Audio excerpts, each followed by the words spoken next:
अगली सुबह अस्पताल के गलियारे सन्नाटे में डूबे हैं। बारी की हालत में सुधार है, मगर वह अब भी बेसुध है। परिशय के हाथों की मेहंदी फीकी पड़ चुकी है, लेकिन उसकी फिक्र शादी से हटकर सिर्फ बारी की सांसों पर टिकी है। बारी के पिता, जो कभी परिशय को कांटा समझते थे, आज उसे अपने बेटे की ढाल बने देख आत्मग्लानि से भर गए हैं। तभी परिशय का होने वाला ससुर अपने बेटे और रिश्तेदारों के साथ वहां धमकता है।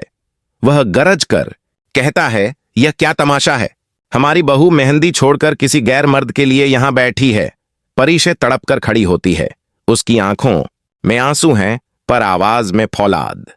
वह दो टूक कहती है, बारी गैर नहीं है, मैं उससे मोहब्बत करती हूं और करती रहूंगी। छोटी मां ताना कसती है, देख लिया, यही दिन देखना बाकी था। मगर इस बार परिशय की मां अपनी बेटी के आगे दीवार बन जाती है। वह कड़े लहजे में कहती है, सच बोलना गुनाह नहीं है, झूठ बोलकर किसी की जिंदगी बर्बाद करना बड़ा पाप होता।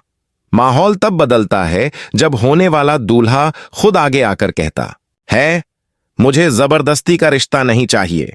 अगर परिशय का दिल कहीं और है तो मैं इस शादी से पीछे हटता हूं। अचानक आईसीयू में हलचल तेज होती है।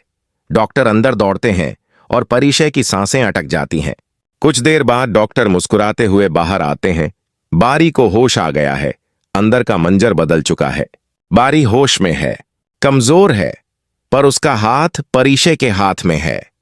बारी अपने पिता को देखकर रुआंसा होकर माफी मांगता है, बाबा मुझे माफ कर दें।